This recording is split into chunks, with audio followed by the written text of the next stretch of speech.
जय श्री महाकाल। आदेश आदेश आदेश। आज मित्रों, मैं आपके सामने एक अपना एक्सपीरियंस रखना चाहता हूँ। एक मेरे पास केस था,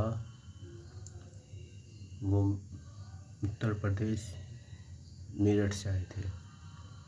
वो इतने परेशान थे लड़का, उसने शौक में पहले शक्तियों को आह्वान कर लिया और फिर उसने क्या किया, शक्तियों को पूजना बंद कर दिया। उसके पश्चात क्या हुआ कि शक्तियाँ उसको परेशान करने लगी और किसी ने भूत बताया, किसी ने प्रेत बताया, किसी ने जिन, किसी ने जिन्नात। मतलब वो ऐसा व्यक्ति उसने कोई नहीं छोड़ा जो उसको समझ सके। ठीक है। और आखिर में वो हमारे पास आया तो हमने उसको बोला कि भाई, तुमने 2 साल तक तो सेवा बहुत की है, परंतु तुमने शक्ति से पीछे छुड़ाने के लिए गलत काम शुरू कर दिए, जो कि शक्ति ही इतनी उग्र हो चुकी है तेरे ऊपर कि वो ही तुझे ही बर्बाद करने के ऊपर तुली हुई है। और वो पहले गृहस्थ जीवन में नहीं था, शादीशुदा नहीं था, पर उसके अंदर ऐसी वासना जागी शादी होने के बाद कि वो अपनी शक्तियों को भूल गया और उसने अपना बेड़ा गर्क कर लिया।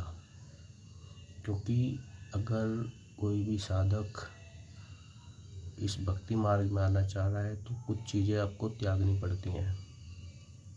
अगर गृहस्थ जीवन में हैं आप, तो गृहस्थ जीवन के हिसाब से सेवा कीजिए माई की। ऐसे नहीं कि पहले तुमने किसी को उठा लिया फिर एकदम गिरा दिया, तो उसमें तुम्हारा ही नुकसान है, शक्ति का कुछ नहीं है।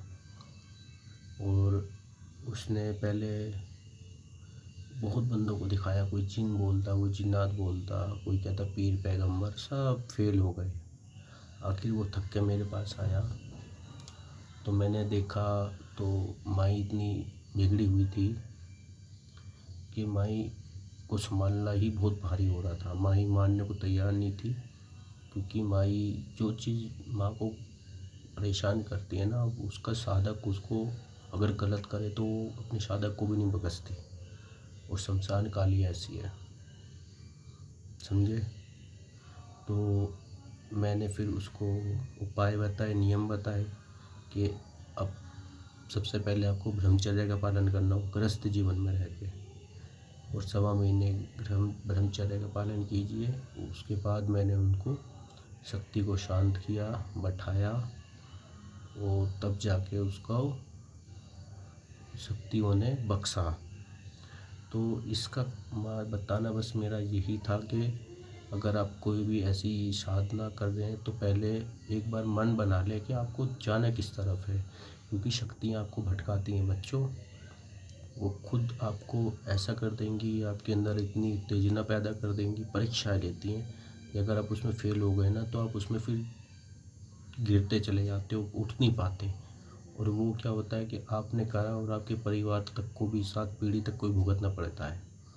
तो इसलिए मेरे बच्चों, सभी से निवेदन करूँगा कि कोई भी चीज़ होना तो गुरु सानिध्य में करो, कोई भी देख के नहीं करो, क्योंकि कहीं ना कहीं आपको इसके साइड इफ़ेक्ट भुगतने पड़ेंगे और पड़ते भी हैं। मेरा काम था केवल आपको बताने का।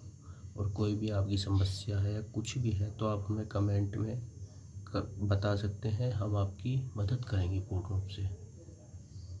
और ज़्यादा से ज़्यादा शेयर कीजिए, लाइक कीजिए, सब्सक्राइब कीजिए, कमेंट कीजिए, ताकि जो परेशान है उसको ये वीडियो पहुंच सके और उसका भला हो सके। क्योंकि हमेशा ज़िंदगी में एक काम करना है, किसी के लिए अच्छा काम करना, बुरा मत करना। क्योंकि कर्म जो है ना बच्चों, वो लौट के आता है। अगर हम अच्छा करेंगे ना आज, तो वो कल हमारे लिए अच्छा ही आएगा। अगर हम किसी के लिए गलत करेंगे तो बच्चों 10 गुना ज़्यादा मिलता है। आपको समझदार है। जय श्री महाकाल। नमो आदेश आदेश आदेश।